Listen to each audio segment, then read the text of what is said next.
प्यारे बच्चों, जैसा कि तुमको मालूम चला होगा कि सुप्रीम कोर्ट ने नीट के एग्ज़ाम की परमिशन दे दी है। अब 13 सितंबर को नीट का एग्ज़ाम होना है, तो समय बहुत कम है। तो समय को यूटिलाइज़ करने के लिए मैक्सिमम तुम्हारा फ़ायदा हो सके, जिससे उन चैप्टर्स पे विशेष ध्यान देना जिनमें तुमको याद करना है, खास करके एग्जाम्पल्स जैसे मॉर्फोलॉजी है, जैसे एनिमल किंगडम है, इस तरह के चैप्टर जिसमें ढेर सारे एग्जाम्पल हैं। इसके अलावा कुछ क्वेश्चंस हमने तुम्हारे लिए अच्छे निकाले हैं नीट के अभ्यास टेस्ट से, जिनको तुम ज़रूर देख लेना। आने वाले नीट के एग्ज़ाम में तुम्हारी मदद हो सकती है। उसमें हमने पिछले वाले लेक्चर में तुमको कुछ क्वेश्चंस दिए थे नीट के अभ्यास के, जिनमें जेनेटिक्स के थे, बायोटेक के थे और बायोमोलिक्यूल। आज के लेक्चर में हम कुछ क्वेश्चंस डिस्कस करेंगे जो कि इंपॉर्टेंट हैं, जो प्लांट फिजियोलॉजी से रिलेटेड हैं। प्लांट फिजियोलॉजी के कुछ इंपॉर्टेंट क्वेश्चंस हम कराएंगे, इसको देख लेना और अच्छे से समझ लेना। तो स्टार्ट करते हैं। पहला question, when succinyl coenzyme A is converted into succinic acid, the energy storing compound formed is. देखो ये क्रेब्स साइकिल का क्वेश्चन है। क्रेब्स साइकिल में एक स्टेप है जहां पे सक्सिनिल कोएंजाइम कन्वर्ट होता है सक्सिनिक एसिड में। सक्सिनिल कोएंजाइम ए कन्वर्ट होता है, सक्सिनिल कोएंजाइम ए कन्वर्ट होता है सक्सिनिक एसिड में। यहां पे कन्वर्ट होता है सक्सिनिक एसिड। यहां पर एक जीटीपी बनता है, यहां पर बनता है एक जीटीपी, एक जीटीपी बनता है जो एक एटीपी के बराबर है, जो एक एटीपी के बराबर होता है। तो आंसर क्या हो जाएगा? आंसर तुम्हारा हो जाएगा जीटीपी। तो when succinyl coenzyme is converted into succinic acid, the energy storing compound formed is. Krebs cycle का वो स्टेप जहां पे सक्सिनिल कोएंजाइम में कन्वर्ट होता है सक्सिनिक एसिड में, वहां पर एक जीटीपी बनता है जो कि एक एटीपी के बराबर है, जो कि एक एटीपी के बराबर होता है। ठीक है, ध्यान रखना। क्रेब्स साइकिल के 10 स्टेप जो है वो भी ध्यान रखना, आगे आएंगे क्वेश्चन तो उन्हें बताते हैं तुम्हें। दूसरा देखते हैं, on the basis of symptoms of chlorosis. देखो पौधे के अंदर लक्षण आते हैं क्लोरोसिस। क्लोरोसिस में पत्तियां पीली हो जाती हैं। In leaves, a student inferred that this was due to the deficiency of nitrogen. ऐसा देखा गया कि पौधे की पत्तियां पीली पड़ रही हैं और स्टूडेंट ने ये का इन्फ्रेंस आया, स्टूडेंट ने सोचा कि नाइट्रोजन की कमी की वजह से हो रहा है ऐसा कि पत्तियां पीली पड़ रही हैं। This inference could be correct. ये जो इन्फ्रेंस जो सोचा है स्टूडेंट ने वो सही हो सकता है only if we assume that yellowing of leaves appeared first in.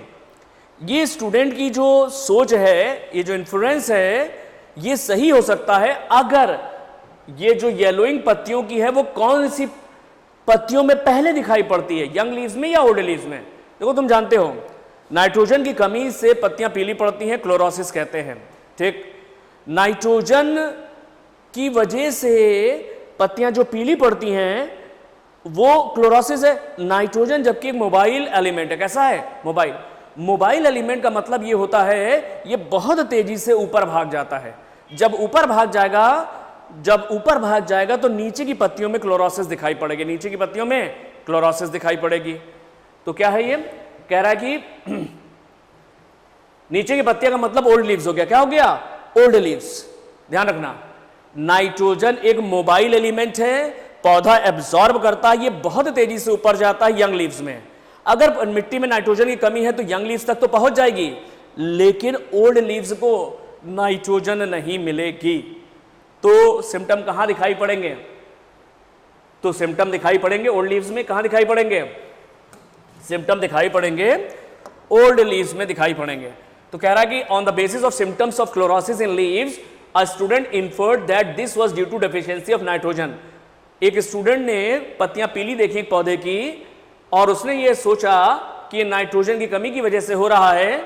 This inference could be correct. उसका ये सोचना सही हो सकता है only if we assume that yellowing of leaves appeared first इन।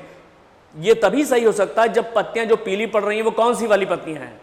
पत्तियां ओल्ड होनी चाहिए, क्योंकि नाइट्रोजन मोबाइल है, ऊपर जल्दी से खटाक से पहुंच जाएगा तो लक्षण ऊपर ही पत्तियों में नहीं दिखाई पड़ेंगे, ओल्ड लीव्स में दिखाई पड़ेंगे। ठीक है, आंसर क्या हो गया? Old leaves. ध्यान रखना। नेक्स्ट देखते हैं, third question, according to the chemiosmotic mechanism for ATP synthesis, ATP को बनाने के लिए जो हाइपोथेसिस है वो बेस्ट हाइपोथेसिस है केमी ऑस्मोटिक। देखो प्लांट्स के अंदर दो जगह एटीपी बनता है, प्लांट्स में क्लोरोप्लास्ट में और माइटोकॉन्ड्रिया दो जगह एटीपी बनता है, और ये जो एटीपी बनता है उसके लिए जो बेस्ट थ्योरी है वो केमी ऑस्मोटिक थ्योरी है। कौन सी थ्योरी है? केमी ऑस्मोटिक थ्योरी है, या इसे हम केमी ऑस्मोसिस भी कहते हैं। केमी ऑस्मोसिस, केमी ऑस्मोटिक थ्योरी या केमी ऑस्मोसिस, ये थ्योरी पीटर मिटचेल ने दी थी। This theory was given by Peter Mitchell, इन्होंने थ्योरी दी थी। ये थ्योरी ये कहती है कि क्लोरोप्लास्ट और माइटोकॉन्ड्रिया के अंदर जो एटीपी बनता है वो प्रोटॉन ग्रेडियंट के डेवलपमेंट से बनता है, ना कि इलेक्ट्रॉन की एनर्जी से। और क्लोरोप्लास्ट में जो प्रोटॉन ग्रेडियंट बनता है वो ल्यूमेन और स्ट्रोमा के बीच में बनता है, और माइटोकॉन्ड्रिया में जो प्रोटॉन ग्रेडियंट बनता है वो मैट्रिक्स और आईएमएस के बीच में, मैट्रिक्स और आईएमएस के बीच में बनता है। अब चूंकि ये केमी ऑस्मोसिस है तो बीच में मेम्ब्रेन भी होती है। क्लोरोप्लास्ट में थाइलाकॉइड की मेम्ब्रेन होती है और माइटोकॉन्ड्रिया में इनर मेम्ब्रेन होती है माइटोकॉन्ड्रिया की, जहां ग्रेडियंट बनता है उसके बीच में, ध्यान रखना। तो आंसर क्या होगा? आंसर इसका होगा इसमें प्रोटॉन ग्रेडियंट तो दे नहीं रखा, अब दे रखा है membrane potential across the membrane. अरे मेम्ब्रेन पोटेंशियल तो नर्व सेल में होता ही है, नर्व सेल में बाहर की तरफ निगेटिव होता है और अंदर की तरफ पॉजिटिव। इसकी वजह से एटीपी बनता है। कहां? इसकी वजह से कहां एटीपी बनता है? मेम्ब्रेन पोटेंशियल से एटीपी नहीं बनता। ठीक, प्रोटॉन मोटिव फोर्स से एटीपी नहीं बनेगा, प्रोटॉन मोटिव फोर्स नहीं होता, प्रोटॉन ग्रेडियंट होता है, इलेक्ट्रॉन मोटिव फोर्स नहीं होता। अब देखो नीचे है रिडॉक्स पोटेंशियल। देखो जब इलेक्ट्रॉन ट्रांसपोर्ट सिस्टम चलता है माइटोकॉन्ड्रिया के इनर मेम्ब्रेन पर, तो इलेक्ट्रॉन डिफरेंट एक्सेप्टर के द्वारा एक्सेप्ट होता है और ये एक्सेप्टर आगे फिर इलेक्ट्रॉन को आगे पहुंचाता है। तो माइटोकॉन्ड्रिया की जो मेम्ब्रेन है इस पे जो कैरियर होते हैं जो इलेक्ट्रॉन को कैरी करते हैं, ये इलेक्ट्रॉन को ले भी सकते हैं और इलेक्ट्रॉन को दे भी सकते हैं। तो ये इलेक्ट्रॉन कैरियर भी हैं और इलेक्ट्रॉन डोनर भी हैं। तो ये सारे के सारे रिडॉक्स होते हैं। क्या होते हैं? ये सारे के सारे रिडॉक्स होते हैं। तो इलेक्ट्रॉन ट्रांसपोर्ट सिस्टम में जो इलेक्ट्रॉन एक कैरियर से दूसरे कैरियर की तरफ जा रहा है, तो एक्चुअली यहां पर ऑक्सीडेशन रिडक्शन चल रहा है, ऑक्सीडेशन रिडक्शन। और जो भी पिगमेंट यहां पर इन्वॉल्व है वो सब रिडॉक्स पिगमेंट हैं, क्योंकि इलेक्ट्रॉन को ले भी रहे हैं और दे भी रहे हैं। इस एनर्जी का इस्तेमाल होता है प्रोटॉन के ट्रांसलोकेशन में। रिडॉक्स पोटेंशियल या ऑक्सीडेशन रिडक्शन की एनर्जी का इस्तेमाल होता है प्रोटॉन के ट्रांसलोकेशन में। माइटोकॉन्ड्रिया के अंदर प्रोटॉन जो है मैट्रिक्स से उठ करके आईएमएस में जाते हैं। मैट्रिक्स से उठ करके कहां जाते हैं? ये मैट्रिक्स है, ये है माइटोकॉन्ड्रिया, ये है मैट्रिक्स, ये माइटोकॉन्ड्रिया का मैट्रिक्स है, ये मैट्रिक्स है, ये है इंटरमेम्ब्रेनल स्पेस यानी आईएमएस। तो और माइटोकॉन्ड्रिया की इनर मेम्ब्रेन पर बहुत सारे कैरियर्स होते हैं जो इलेक्ट्रॉन को कैरी करते हैं, जो इलेक्ट्रॉन को कैरी करते हैं। तो इलेक्ट्रॉन यहां से होता हुआ ये जा रहा है, अल्टीमेटली ऑक्सीजन के पास जाता है इलेक्ट्रॉन, अल्टीमेटली इलेक्ट्रॉन जाता है ऑक्सीजन के पास और ऑक्सीजन वाटर मॉलिक्यूल बनाता है। ठीक है, ये तो इलेक्ट्रॉन ट्रांसपोर्ट चल रहा है और जो भी पिगमेंट्स इन्वॉल्व हैं यहां पर वो सारे के सारे रिडॉक्स पिगमेंट हैं। ये इलेक्ट्रॉन ले भी सकते हैं और दे भी सकते हैं। तो एक्चुअल में माइटोकॉन्ड्रिया की इनर मेम्ब्रेन पर चल रहा है ऑक्सीडेशन रिडक्शन। इस ऑक्सीडेशन रिडक्शन की एनर्जी का इस्तेमाल होता है प्रोटॉन के ट्रांसलोकेशन में। प्रोटॉन कहां से ट्रांसलोकेट होते हैं? प्रोटॉन मैट्रिक्स से उड़ करके ये चले जाते हैं आईएमएस में। प्रोटॉन मैट्रिक्स से उठ के कहां जाने लग जाते हैं? ये चले जाते हैं आईएमएस में। तो रिडॉक्स पोटेंशियल कह लो या ऑक्सीडेशन रिडक्शन की एनर्जी का इस्तेमाल होता है प्रोटॉन के ट्रांसलोकेशन में। आईएमएस में प्रोटॉन अधिक हो जाते हैं, यहां पर मोर प्रोटॉन्स हो जाते हैं, और ये तुम्हारा मैट्रिक्स है, मैट्रिक्स में लेस प्रोटॉन हो जाते हैं। क्या हो जाते हैं? Less proton.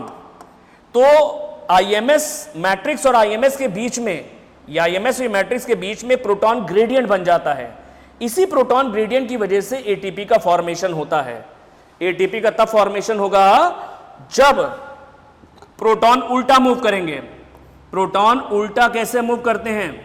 प्रोटॉन उल्टा मूव करते हैं, प्रोटॉन मूव करते हैं आईएमएस से मैट्रिक्स की तरफ। आईएमएस से किधर मूव करेंगे? मैट्रिक्स की तरफ। पहले तो प्रोटॉन जा रहे हैं मैट्रिक्स से आईएमएस की तरफ, और डेवलप कर गया प्रोटॉन ग्रेडियंट। आईएमएस में प्रोटॉन ज्यादा हो गए और मैट्रिक्स में प्रोटॉन कम हो गए और डेवलप हो गया प्रोटॉन ग्रेडियंट। जब प्रोटॉन्स आईएमएस से मैट्रिक्स की तरफ जाते हैं थ्रू एटीपेज, इसको कहते हैं एटीपेज एंजाइम। F1 पार्टिकल देखा होगा तुमने। जब प्रोटॉन उल्टा मूव करते हैं आईएमएस से, यहां से मैट्रिक्स की तरफ जाते हैं, तो ये जो एटीपेज है, ये जो एटीपेज है, ये एडीपी और इनऑर्गेनिक फॉस्फेट को जोड़ देता है और एटीपी बना देता है। क्या बना देता है? एटीपी बना देता है। तो इस तरीके से माइटोकॉन्ड्रिया के अंदर एटीपी बनता है। क्लोरोप्लास्ट में भी यही हाइपोथेसिस काम आती है। इसी हाइपोथेसिस के थ्रू ही बनता है एटीपी। नाम है केमी ऑस्मोटिक। लेकिन वहां पर जो प्रोटॉन ग्रेडियंट बनता है वो स्ट्रोमा और ल्यूमेन के बीच में, थाइलाकॉइड की ल्यूमेन और स्ट्रोमा के बीच में बनता है। और वहां पर जब एटीपी बनता है तो प्रोटॉन मूव किधर करते हैं? प्रोटॉन वो मूव करते हैं ल्यूमेन से स्ट्रोमा की तरफ, ल्यूमेन से स्ट्रोमा की तरफ मूव करते हैं। वो तुम्हें आगे हम बताएंगे जब फोटोसिंथेसिस वगैरह कोई क्वेश्चन आता है। यहां पर देखो, तो ये हो गया आंसर। क्या हो जाएगा? जो रिडॉक्स पोटेंशियल या ऑक्सीडेशन रिडक्शन की जो एनर्जी है, इसका इस्तेमाल होता है प्रोटॉन को ट्रांसलोकेट करने में। प्रोटॉन मैट्रिक्स से उठ करके जाते हैं आईएमएस में, डेवलप करता है प्रोटॉन ग्रेडियंट। जब प्रोटॉन उल्टा मूव करते हैं, यानी आईएमएस से मैट्रिक्स की तरफ जाते हैं, तो प्रोटॉन ग्रेडियंट जो डेवलप किया था वो टूट जाता है, एनर्जी रिलीज होती है। ये एडीपी का फॉस्फोराइलेशन कर देती है और एटीपी का फॉर्मेशन हो जाता है। तो ये ध्यान रखना। तो आंसर में दो चीजें तुम ढूंढ लेना। तो according to the chemiosmotic mechanism for ATP synthesis, the force factor responsible for ATP synthesis is, ATP synthesis के लिए जरूरी होता है रिडॉक्स पोटेंशियल और डेवलपमेंट ऑफ प्रोटॉन ग्रेडियंट। दो, ये भी आंसर सही है, development of proton gradient, redox potential और डेवलपमेंट ऑफ प्रोटॉन ग्रेडियंट, दोनों ध्यान रखना। नेक्स्ट देखते हैं। Select the correct statement related to flowering in plants. पौधों में फ्लावरिंग को लेकर के सही स्टेटमेंट इनमें से सेलेक्ट करना है। 4 स्टेटमेंट दे रखे हैं, इनमें से सही ढूंढना है हमको। फ्लावरिंग को लेकर के है, ध्यान रखना। Some plants require a periodic exposure to light to induce flowering, बिल्कुल सही है। कुछ पौधों को चाहिए कुछ समय की धूप फ्लावरिंग करने के लिए। जिनको कम समय की धूप चाहिए शॉर्ट डे प्लांट, ज्यादा समय की धूप चाहिए लॉन्ग डे प्लांट, सही है। दूसरा देखते हैं हम लोग। The flowering is either quantitatively और qualitatively dependent on exposure to low temperature. Low temperature की मदद से भी फ्लावरिंग होती है। ये तुमने एनसीईआरटी में पढ़ा होगा। वर्नलाइजेशन में, किसमें? वर्नलाइजेशन में low temperature treatment for flowering या low temperature treatment for early flowering. अगर किसी पौधे में फ्लावरिंग करनी है तो लो टेम्परेचर की मदद से भी होती है। नेचर में लो टेम्परेचर जाड़े में मिल जाता है और लैब में हम लोग पहले से दे सकते हैं बीजों वगैरह को, जिसके अंदर में स्टेम वगैरह होते हैं। तो लो टेम्परेचर ट्रीटमेंट हम सीड्स को दे देते हैं बोने से पहले, तो फ्लावरिंग अर्ली हो जाती है। नेचर में लो टेम्परेचर मिलता है जाड़े में, ठीक। तो लो टेम्परेचर ट्रीटमेंट को हम लोग वर्नलाइजेशन कहते हैं। The flowering is either quantitatively और क्वालिटेटिवली डिपेंडेंट। देखो फ्लावरिंग दो तरह की है, बहुत ज्यादा हो रही है क्वांटिटेटिव, क्वालिटेटिवली का मतलब उसके फ्लावर के जो बनावट है या उसके कलर से रिलेटेड है, वो क्वालिटेटिव है। क्या है वो क्वालिटेटिव है। तो अब देखना, तो ये भी सही है, लो टेम्परेचर की वजह से भी पौधों में फ्लावरिंग होती है, इसे वर्नलाइजेशन कहते हैं, सही है। The site of perception of light dark duration is the stem apex. अब ये देखो, जो लाइट है ये photo periods are perceived by, photo period को परसीव कौन करता है? पौधे का कौन सा भाग? धूप जहां पड़े पौधे के किस भाग पे कि पौधे के अंदर फ्लावरिंग इंड्यूस हो जाए, वो होती है लीव्स। ये क्वेश्चन आया भी था पिछले सालों में। तो यहां पर लीव तो दे नहीं रखा, स्टेम एपेक्स दे रखा है, ये गड़बड़ है। यहां पर लीव्स होना चाहिए कि जो पौधे को जो धूप चाहिए होती है वो उसकी पत्तियां ग्रहण करती हैं, रिसीव करती हैं।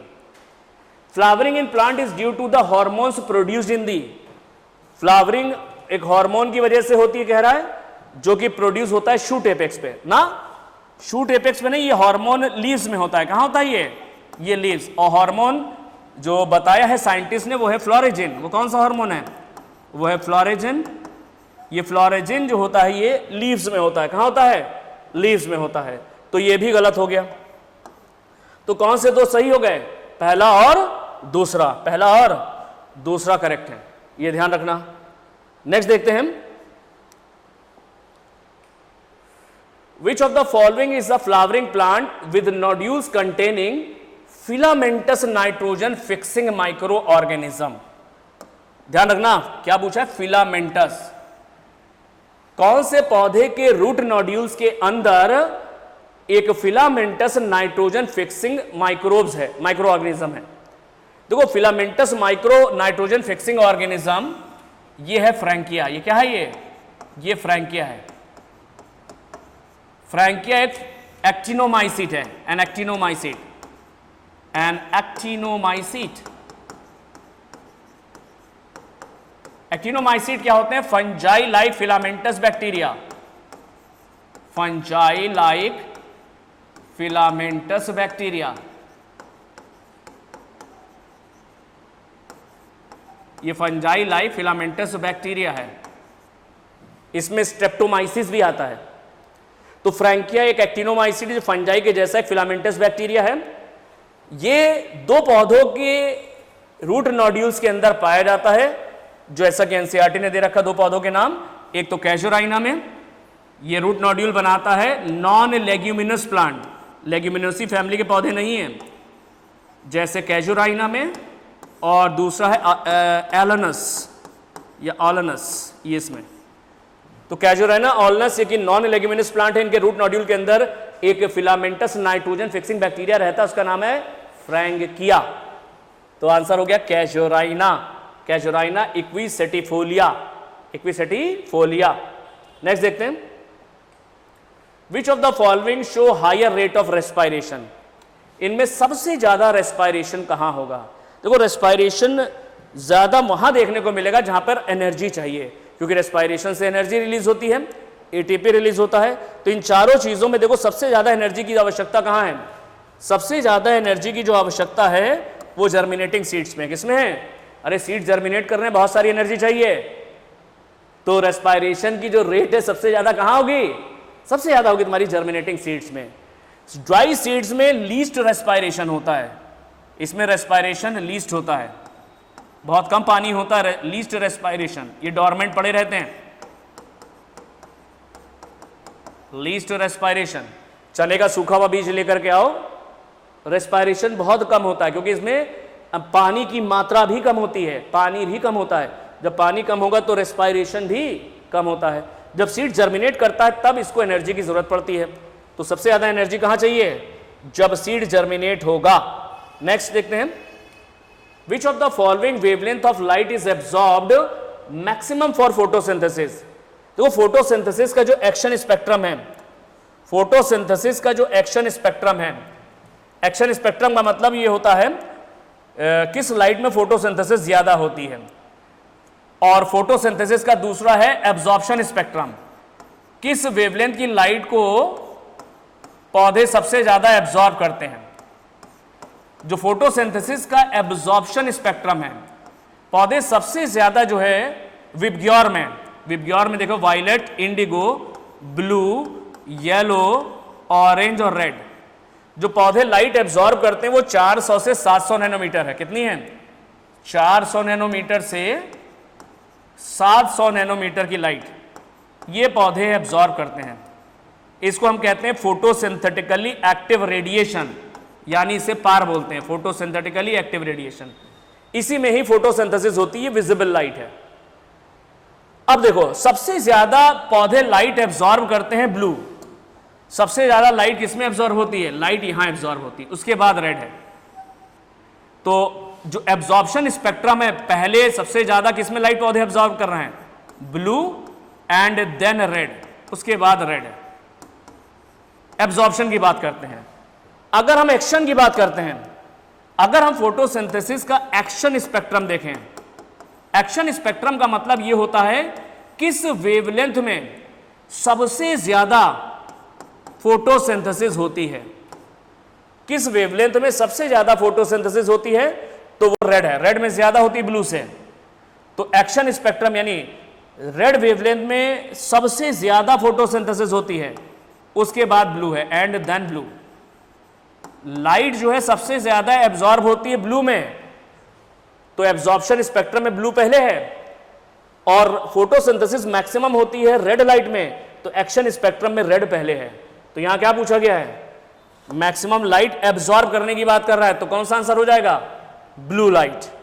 तो ध्यान रखना, ये हो गया तुम्हारा absorption and action spectrum. Next देखते हैं, cytochrome oxidase contain. Cytochrome oxidase एक एंजाइम है जो इलेक्ट्रॉन ट्रांसपोर्ट सिस्टम में भाग लेता है। साइटोक्रोम ऑक्सीडेज एक एंजाइम है जो ईटीएस में पार्टिसिपेट करता है, इलेक्ट्रॉन ट्रांसपोर्ट सिस्टम में। ठीक है, इस एंजाइम को दो मेटल्स की जरूरत पड़ती है। यह एंजाइम तभी एक्टिव होगा जब इसको दो मेटल मिलेंगे, एक आयरन है, दूसरा है कॉपर, आयरन एंड कॉपर। तो साइटोक्रोम ऑक्सीडेज एंजाइम के जो मेटालिक कोफैक्टर है, इसके लिए दो ऐसे मेटल्स चाहिए हैं जो इसको एक्टिवेट करते हैं, वो है आयरन और कॉपर, आयरन और कॉपर। तो मेटालिक कोफैक्टर साइटोक्रोम ऑक्सीडेज के क्या हैं? Iron and copper. तो यहां पर आयरन दे रखा है तो आयरन लगा दो, कॉपर दे नहीं रखा। ठीक है, आंसर क्या हो गया? आयरन हो गया। नेक्स्ट देखते हैं, passive absorption of water is related to all except. देखो, वाटर का जो एब्जॉर्प्शन है वो दो तरीके से है, एक्टिव और पैसिव। यहां पर बात कर रहा है पैसिव। पैसिव में कोई एनर्जी यूज का खर्च नहीं होती है। पैसिव एब्जॉर्प्शन में सबसे बढ़िया थ्योरी है ट्रांसपिरेशन पुल।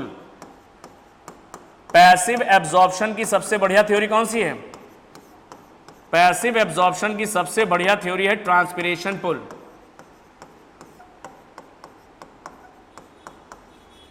ट्रांसपिरेशन पुल।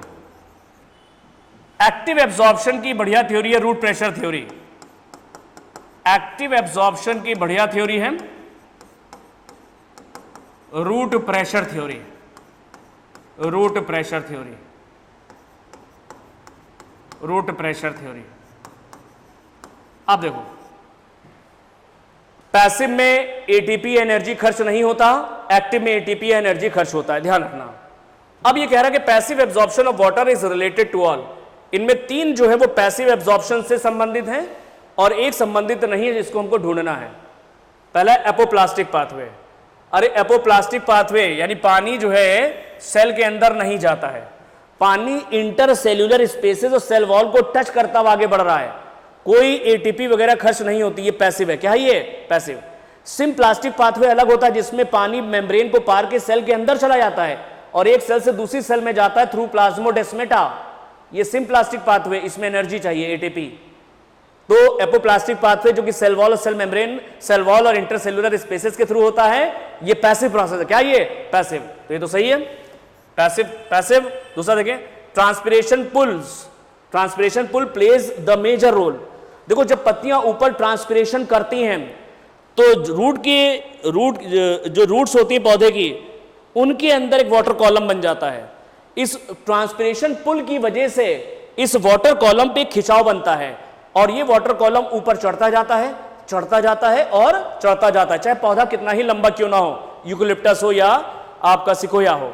तो ट्रांसपिरेशन पुल की वजह से जो वाटर कॉलम है ये पैसिवली ऊपर चढ़ता है और रूट्स जो है वो पैसिवली वाटर को एब्जॉर्ब भी करती रहती हैं। रूट पैसिवली वाटर को एब्जॉर्ब करती हैं, अंदर वाटर कॉलम बनता है, ये वाटर कॉलम ट्रांसपिरेशन पुल की वजह से ऊपर चढ़ता जाता है टॉप ऑफ द ट्री तक।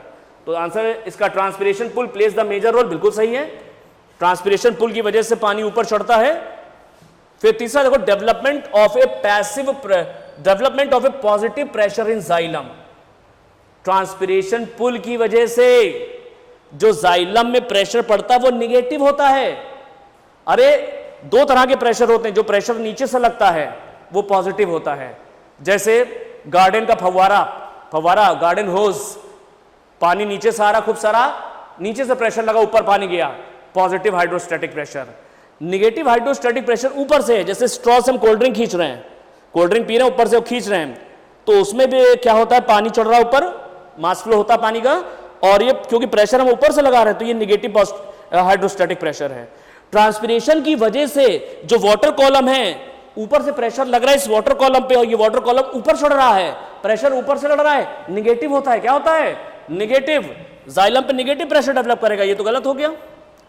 Water absorption through the roots, water root के जरिए जो एब्जॉर्ब होगा, रूट पैसिवली बिहेव करती हैं। जब ये वाटर कॉलम ऊपर चढ़ता है तो जड़ें पैसिवली वाटर को एब्जॉर्ब करती रहती हैं, वाटर कॉलम ऊपर चढ़ता रहता है। रूट्स पैसिवली वाटर एब्जॉर्ब करती रहती हैं, वाटर कॉलम ऊपर चढ़ता रहता है ड्यू टू ट्रांसपिरेशन पुल। ये सही है। तो आंसर क्या हो गया? Development of a positive. Positive की जगह होना चाहिए था निगेटिव, क्योंकि ट्रांसपिरेशन पुल की वजह से जाइलम के ऊपर, रूट के जाइलम में वाटर कॉलम पे निगेटिव प्रेशर पड़ता है, पॉजिटिव नहीं, क्योंकि प्रेशर ऊपर से आ रहा है। नेक्स्ट देखते हैं, Emerson enhancement effect and red drop have been instrumental in the discovery of. देखो, इमर्जन एनहांसमेंट इफेक्ट और रेड ड्रॉप, ये दोनों एक्सपेरिमेंट किए थे इमर्जन ने। ये किसमें सहायक है? किसकी खोज में इंस्ट्रूमेंटल मतलब मदद करते हैं। इमर्जन एनहांसमेंट इफेक्ट, इमर्जन ने क्या किया था? इमर्जन ने दो अलग अलग तरह की वेवलेंथ ली और फोटोसिंथेटिक यील्ड को ऑब्जर्व किया। इसने दो अलग अलग तरह की वेवलेंथ ली और फोटोसिंथेटिक यील्ड को ऑब्जर्व किया। इसने एक वेवलेंथ थी 680 नैनोमीटर से कम और दूसरी वेवलेंथ ली 680 नैनोमीटर से ज्यादा।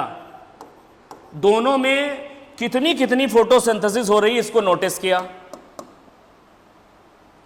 तो इसने क्या देखा? इसने देखा क्या कि 680 से नैनोमीटर से कम वेवलेंथ देने पर इसको फोटोसिंथेटिक यील्ड मिली, मान लो इतनी मिली, और 680 से ज्यादा देने पर मान लो इतनी मिली। फिर दोनों, इसने क्या किया कि दोनों मिला दी, यानी 680 नैनोमीटर से कम और ज्यादा दोनों मिला करके दी। 680 नैनोमीटर से कम प्लस 680 नैनोमीटर से ज्यादा, दोनों वेवलेंथ को मिला दिया। तो देखा कि फोटोसिंथेटिक यील्ड क्या हो गई? फोटोसिंथेटिक यील्ड इन दोनों को जोड़ो, मान लो ये ए है, ये बी है, तो ए बी को जोड़ दिया तुमने, ये आ गई। ए बी को जोड़ दिया तुमने, ए ये हो गई, बी है, ए बी को जोड़ करके इतनी आ गई। इतनी आने के बाद भी बढ़ गई, यानी जब दोनों वेवलेंथ इसने दी तो फोटोसिंथेटिक यील्ड इतनी बढ़ गई, इतनी बढ़ गई। इसको इसने कहा इमर्जन एनहांसमेंट, इसको कहा इमर्जन एनहांसमेंट। ये फोटोसिंथेटिक यील्ड दोनों को जोड़ने के बाद जितनी यील्ड आ रही थी उससे भी ज्यादा हो गई जब दोनों वेवलेंथ एक साथ यूज किया। तो इसने तुरंत कंक्लूड कर दिया कि दो तरह के पिगमेंट सिस्टम होते हैं, एक 680 नैनोमीटर से कम पे काम करता है, वो है PS2, और दूसरा 680 नैनोमीटर से ज्यादा पे काम करता है, वो है PS1। जब अलग अलग काम करते हैं तो फोटोसिंथेटिक यील्ड मिलती है, लेकिन जब एक साथ काम करते हैं तो फोटोसिंथेटिक यील्ड बढ़ जाती है, क्योंकि जब फोटोसिंथेसिस होती है दोनों पिगमेंट सिस्टम एक साथ मिलकर के काम करते हैं, इसीलिए इमर्जन एनहांसमेंट होता है। तो ये ध्यान रखना। तो इसने दो पिगमेंट सिस्टम की खोज की थी, इमर्जन ने दो पिगमेंट सिस्टम की खोज की थी जो अलग अलग तरह की वेवलेंथ की लाइट को एब्जॉर्ब करते हैं। फिर इसने रेड ड्रॉप किया। रेड ड्रॉप में किया क्या? रेड ड्रॉप का में इसने किया कि 680 नैनोमीटर से ज्यादा की वेवलेंथ दी। ये मान लो ये 680 यहां पर है, इसने ये अलग अलग वेवलेंथ की लाइट में फोटोसिंथेटिक यील्ड को नोटिस कर रहा था इमर्जन। इसने जब देखा कि जब वेवलेंथ दे रहा था, ये रेड वेवलेंथ दे रहा था, मोनोक्रोमेटिक लाइट, ये रेड वेवलेंथ की लाइट दे रहा था, तो 680 तक तो फोटोसिंथेटिक यील्ड बढ़ी, लेकिन 680 के बाद एकदम से शार्प डिक्रीज हो गई फोटोसिंथेटिक यील्ड में। 680 नैनोमीटर की लाइट के बाद एकदम से फोटोसिंथेटिक यील्ड डिक्रीज हो गई। ये रेड लाइट का इसने इस्तेमाल किया, रेड वेवलेंथ की लाइट का। जब इसने रेड वेवलेंथ की लाइट दी और 680 तक तो फोटोसिंथेटिक यील्ड बढ़ी, लेकिन 680 के बाद एकदम से देयर इज फॉल। चूंकि रेड लाइट में या रेड रीजन में ये फॉल हुआ, इसको इसने कहा रेड ड्रॉप। रेड ड्रॉप क्यों हुआ? रेड ड्रॉप इसलिए हुआ क्योंकि यहां पर 680 के ऊपर केवल PS1 काम करता है। कौन काम कर रहा है? PS1। PS2 काम ही नहीं कर रहा था। तो एक पिगमेंट सिस्टम जब काम करेगा तो फोटोसिंथेटिक यील्ड ऑलरेडी कम हो गई है। क्या हो गई है? कम हो गई है। तो 680 वेवलेंथ नैनोमीटर से ज्यादा की वेवलेंथ देने पर एकदम से फोटोसिंथेटिक यील्ड का गिर जाना रेड ड्रॉप है। रेड ड्रॉप के दौरान कौन सा पिगमेंट सिस्टम काम कर रहा है? 680 से ज्यादा पे कौन सा काम करता है? PS1। PS2 काम नहीं कर रहा था, इसलिए फोटोसिंथेटिक यील्ड कम हो गई। और ये जब दोनों पिगमेंट सिस्टम एक साथ मिलकर के काम करेंगे तो फोटोसिंथेटिक यील्ड बढ़ जाती है। इसी को कहते हैं इमर्जन एनहांसमेंट। तो इसने मदद क्या की? इमर्जन ने मदद की two photosystems operating simultaneously, कि फोटोसिंथेसिस में दो तरह के फोटो सिस्टम या पिगमेंट सिस्टम होते हैं जो एक साथ मिल करके काम करते हैं, तभी फोटोसिंथेटिक यील्ड बढ़ जाती है। अलग अलग नहीं, एक साथ मिलकर काम करते हैं। तो आंसर हो गया two photosystems operating simultaneously. Next देखते हैं, when a cell is plasmolysed, एक सेल है, एक सेल को हमने रख दिया, प्लांट सेल होनी चाहिए, प्लाज्मोलाइसिस शो करती है प्लांट सेल। जब एक प्लांट सेल को हमने क्या किया, एक ऐसे सोल्यूशन में रख दिया, ये मान लो एक प्लांट सेल है, इसमें ये वैक्यूल है, प्लांट सेल के अंदर एक बड़ी सी वैक्यूल होती है। एक प्लांट सेल को लिया और इसको हमने रख दिया किसमें? एक ऐसे सोल्यूशन में रख दिया जो हाइपरटोनिक है। जो कैसा है? हाइपरटोनिक। ये हाइपरटोनिक। अगर किसी प्लांट सेल को हम हाइपरटोनिक सोल्यूशन में रख देंगे तो प्लांट सेल हो जाएगी हाइपोटोनिक, क्योंकि हाइपर और हाइपो टर्म जो होते हैं ये रिलेटिव होते हैं। कैसे होते हैं? रिलेटिव। अगर प्लांट सेल को हमने हाइपरटोनिक सोल्यूशन में रख दिया तो वो हो जाएगी हाइपोटोनिक। वाटर का मूवमेंट कैसे होता है तुम्हें मालूम ही है? वाटर का मूवमेंट होता है हाइपो से हाइपर। पहले वाटर निकलेगा साइटोप्लाज्म से, ये साइटोप्लाज्म है, और फिर वाटर निकलेगा वैक्यूल से, फिर वाटर निकला वैक्यूल से। प्लांट सेल जो है ये प्लाज्मोलाइज, प्लांट सेल का जो प्रोटोप्लास्ट है या प्रोटोप्लाज्म कह लो, देखो प्लांट सेल वॉल है, ये सेल वॉल तो अपना शेप नहीं है, सेल वॉल क्योंकि रिजिड होती है अपनी जगह रुकी रहेगी, सेल वॉल अपनी जगह रुकी रहती है, रिजिड होती है, प्लांट सेल का शेप नहीं चेंज होता।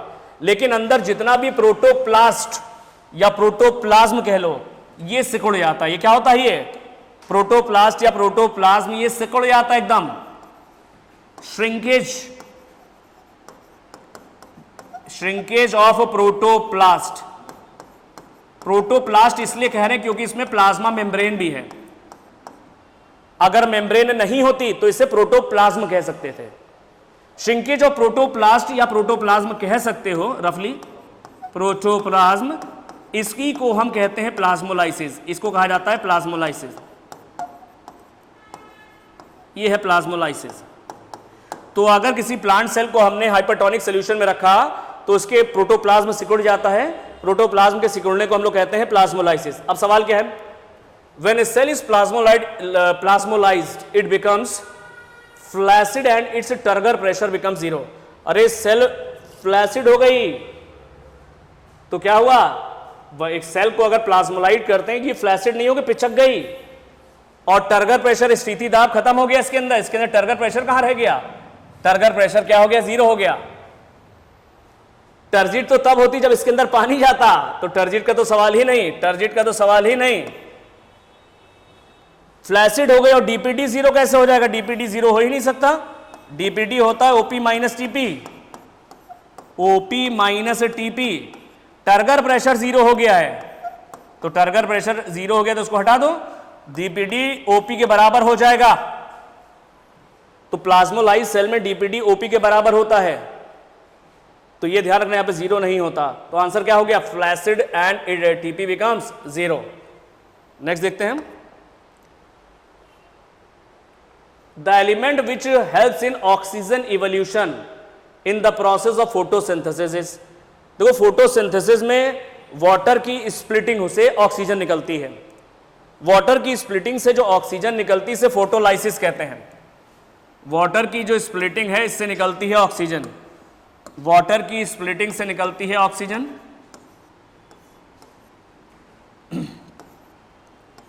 वाटर की स्प्लिटिंग से निकलती है ऑक्सीजन,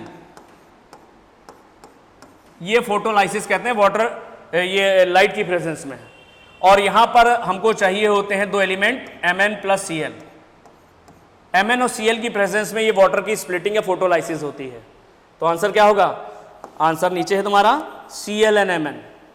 तो Mn और Cl की प्रेजेंस में वाटर की स्प्लिटिंग होती है फोटोसिंथेसिस के दौरान।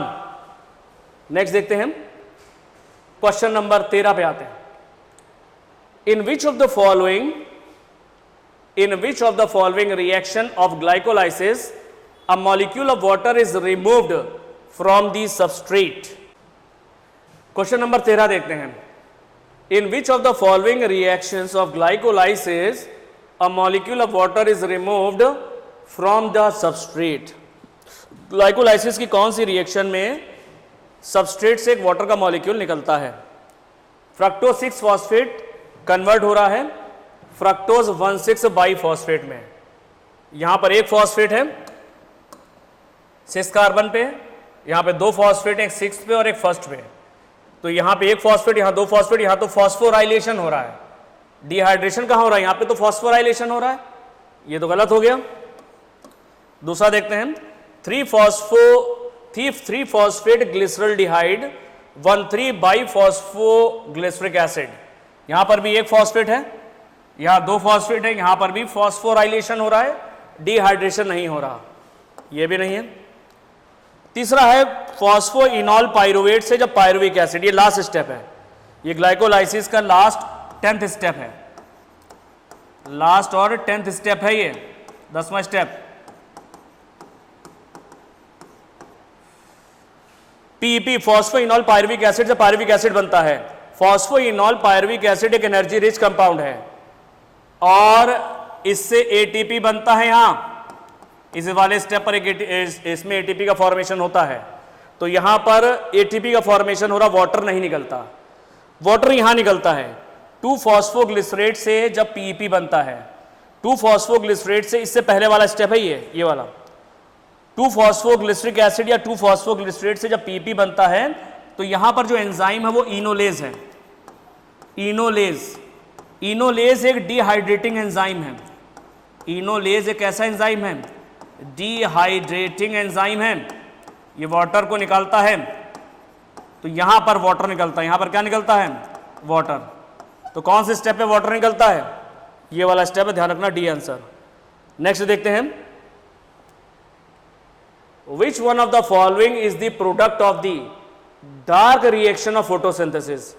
इनमें से फोटोसिंथेसिस की डार्क रिएक्शन का प्रोडक्ट क्या है? देखो फोटोसिंथेसिस की डार्क रिएक्शन में होता क्या है? फोटोसिंथेसिस की डार्क रिएक्शन में CO2 रिड्यूस होती है। CO2 का रिडक्शन होता है कार्बोहाइड्रेट यानी C6H12O6 में। किसकी प्रेजेंस में होता है ये रिडक्शन? ये रिडक्शन होता है ATP प्लस NADPH की प्रेजेंस में, NADPH। और ATP और NADPH कहाँ बनते हैं? ATP और NADPH आते हैं लाइट रिएक्शन से। कहाँ से हैं? लाइट। तो लाइट रिएक्शन में जो ATP और NADPH बनते हैं वो डार्क रिएक्शन में CO2 का रिडक्शन करते हैं कार्बोहाइड्रेट यानी शुगर में। अब देखो क्या कह रहा है, तो which one of the following is the product of the dark reaction. तो डार्क रिएक्शन का प्रोडक्ट क्या है पूछ रहा है इनमें से। कार्बन डाइऑक्साइड प्रोडक्ट है तो सबस्ट्रेट है, क्या है ये? सबस्ट्रेट है। ATP लाइट रिएक्शन का प्रोडक्ट है, ये भी नहीं होगा, ये भी नहीं होगा। ये देखते हैं, पायरुविक एसिड तो कहां होता? पायरुविक एसिड तो ग्लाइकोलाइसिस का प्रोडक्ट है, ये भी नहीं होगा, ये भी नहीं होगा। आया फॉस्फोग्लिसरल्डिहाइड। तो जब ग्लूकोज ये बनता है इससे पहले बहुत सारे स्टेप हैं, ये ग्लूकोज बनता है इससे पहले पूरे स्टेप हैं, वो C3 साइकिल है तुम्हारी,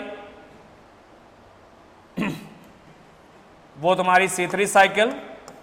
इस पूरी C3 साइकिल में ग्लूकोज बनता है बीच में, लेकिन और भी कंपाउंड्स बनते हैं, उनमें ये भी है फॉस्फोग्लिसरल्डिहाइड।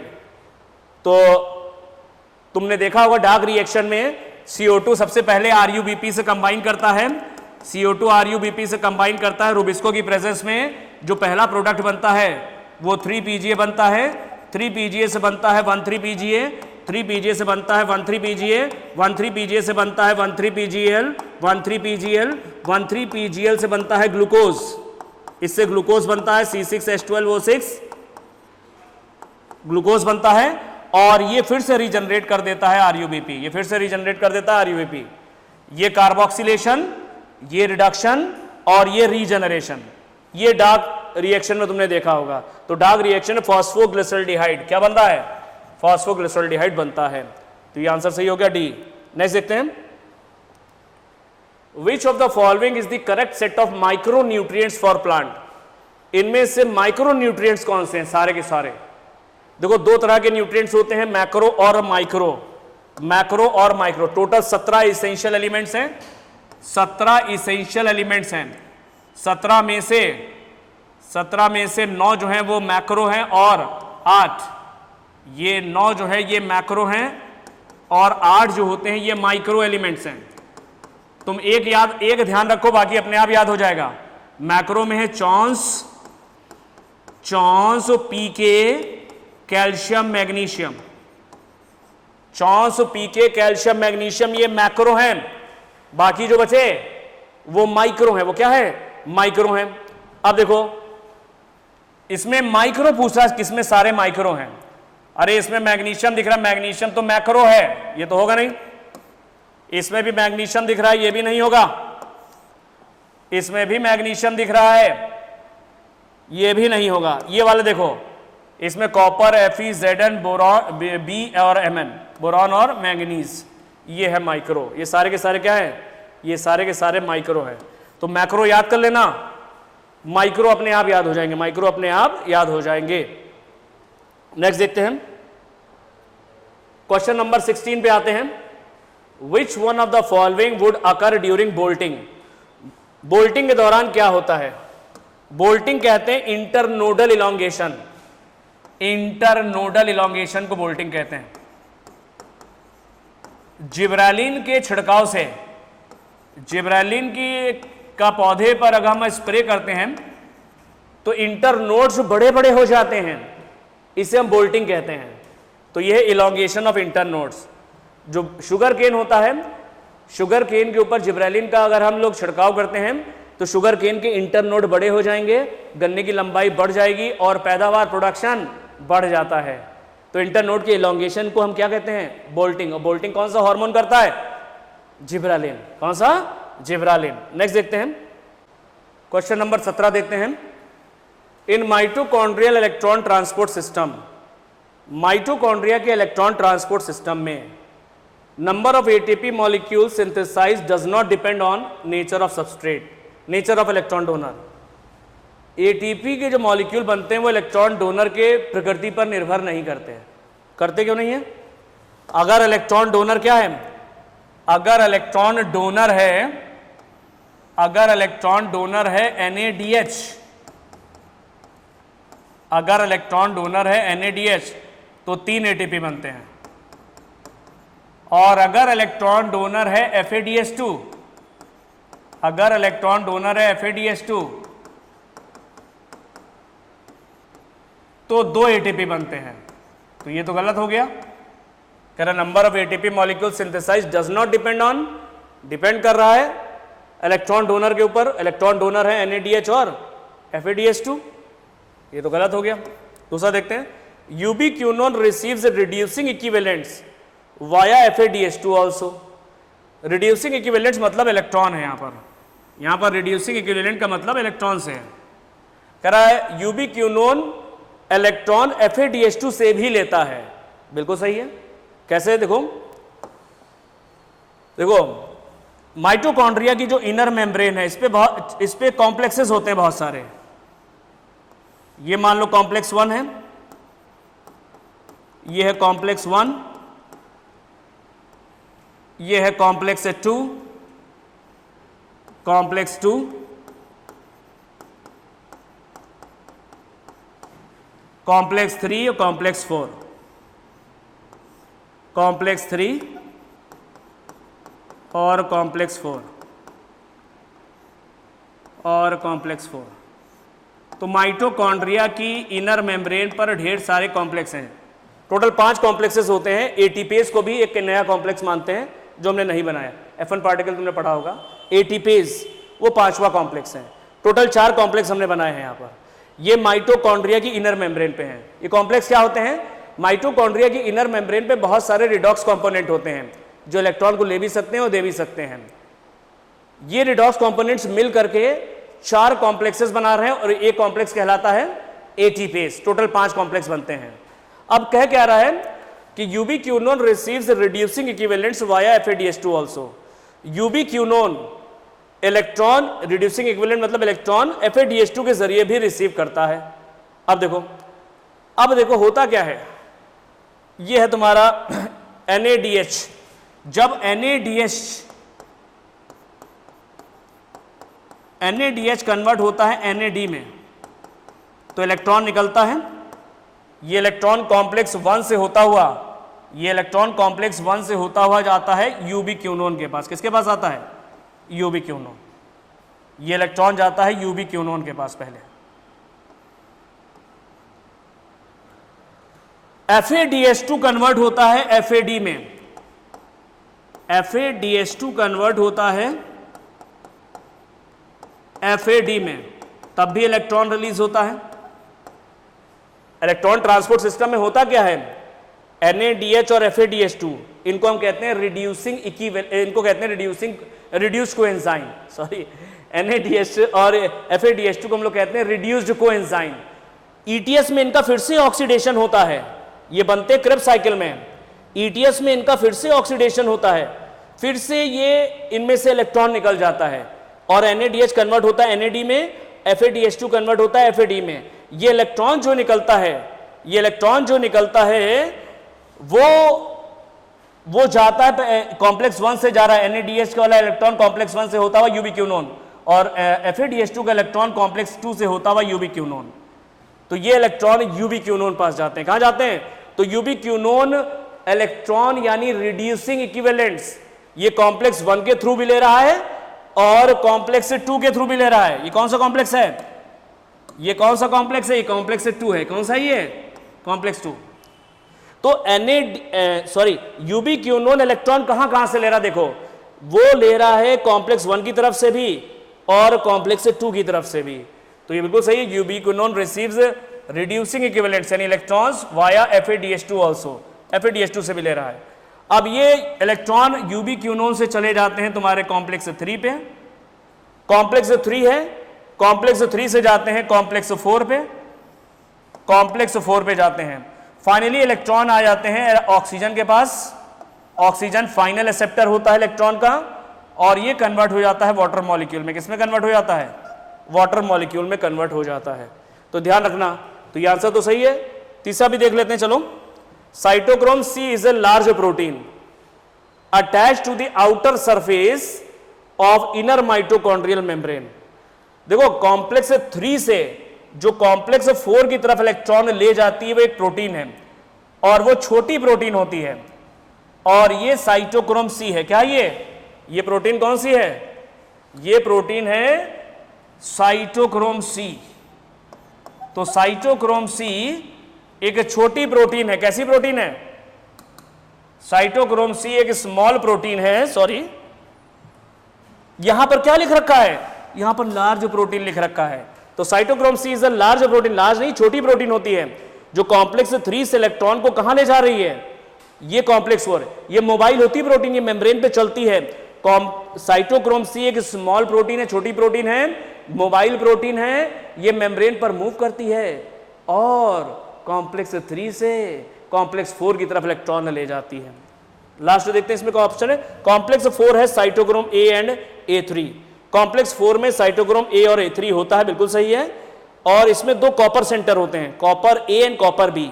तो इसमें लिखा नो कॉपर सेंटर, गलत है।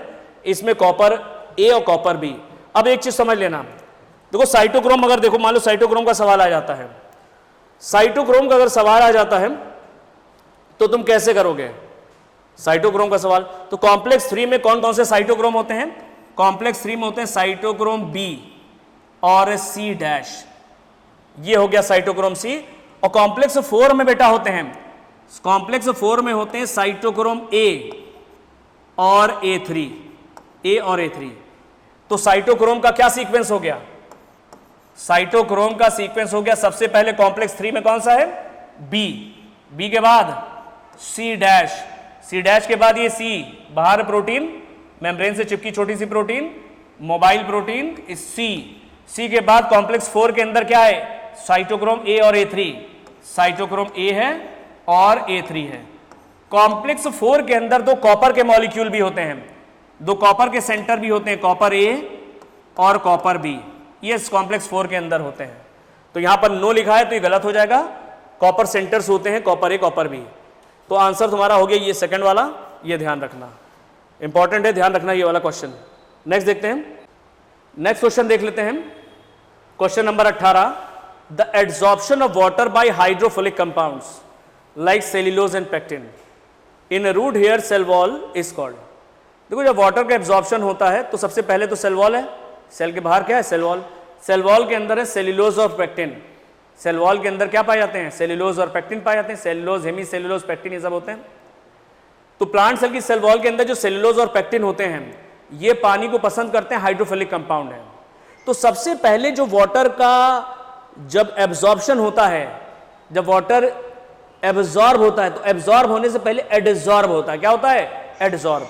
एडजॉर्ब होने का मतलब क्या होता है, ये वाटर आकर के प्लांट सेल की सेल वॉल से चिपक जाता है, इसे एडजॉर्प्शन कहते हैं। ये जो एडजॉर्प्शन है, तो जब पानी का एब्जॉर्प्शन शुरू होता है उससे पहले सबसे पहला स्टेप है adsorption, adsorption of water. Water का एडजॉर्प्शन करते हैं, ये वाटर को जो एडजॉर्ब करती सरफेस पे चिपका लेती है वो सेल वॉल है, किसकी मदद से, सेल्यूलोज और पेक्टिन की मदद से, जो कि हाइड्रोफिलिक कंपाउंड है, जो कि पानी को पसंद करने वाले कंपाउंड है। तो वाटर एब्जॉर्प्शन का पहला स्टेप है एडजॉर्प्शन ऑफ वाटर। इस एब्जॉर्प्शन ऑफ वाटर को इम्बाइबिशन कहते हैं। क्या बोलते हैं, इम्बाइबिशन। तो अगर कोई सवाल आ जाता है वाटर एब्जॉर्प्शन का पहला स्टेप क्या है, तो तुम कहोगे इम्बाइबिशन। जड़े जो वाटर को एब्जॉर्ब कर रही है एक्चुअल में वो एडजॉर्ब होता है, पहला स्टेप है, उसको हम इम्बाइबिशन कहते हैं। क्या बोलते हैं, इम्बाइबिशन।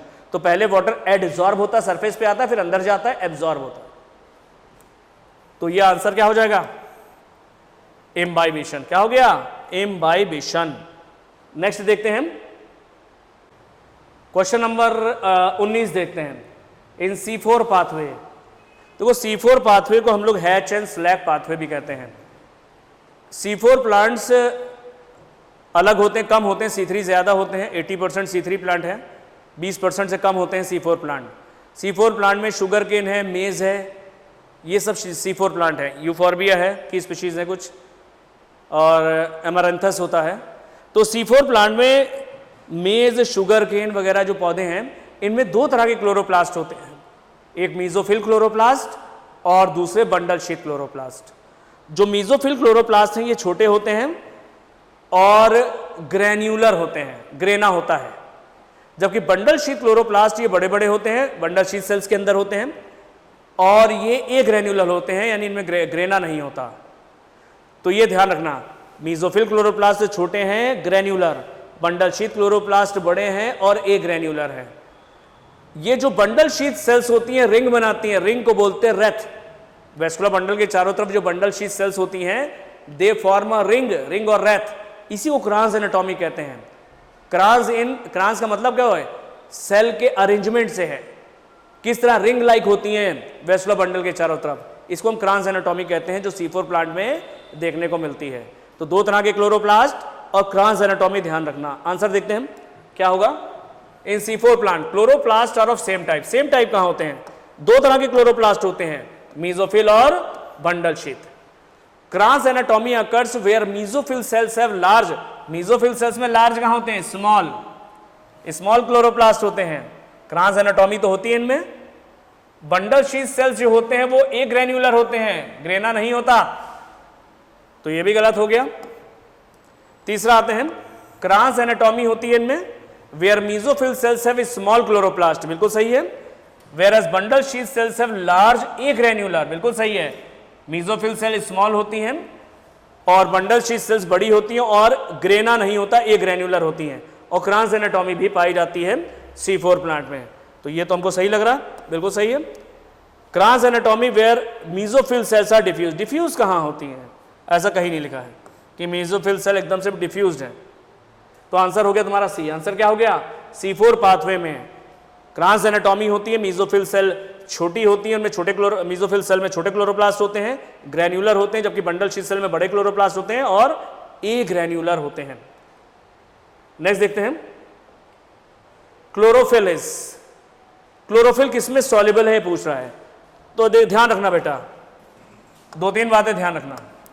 देखो कोल्ड वाटर सॉल्युबल पिगमेंट है कौन सा, cold water soluble, cold water soluble pigment है एंथोसाइनिन, वो है तुम्हारा एंथोसाइनिन, जो वैक्यूल के अंदर होता है। वैक्यूल के अंदर एक कोल्ड वाटर सॉल्युबल पिगमेंट है एंथोसाइनिन, चुकंदर वगैरह में होता है, वैक्यूल के अंदर होता है। हॉट वाटर सॉल्युबल पिगमेंट कौन से होते हैं, hot water soluble, hot water soluble pigment होते हैं वो फाइकोबिलेंस है। वो कौन से हैं, वो फाइकोबिलेंस हैं। ये एल्गी में पाए जाते हैं, ब्लू ग्रीन एल्गी और रेड एल्गी। ये ग्रीन प्लांट्स में नहीं होते हैं, ये एल्गी में होते हैं, ब्लू ग्रीन एल्गी और रेड एल्गी में होते हैं। तीसरा है organic solvent soluble pigments, organic solvent soluble pigments, organic soluble pigments, ये जो है ये क्लोरोफिल्स हैं। क्या है ये, क्लोरोफिल्स हैं।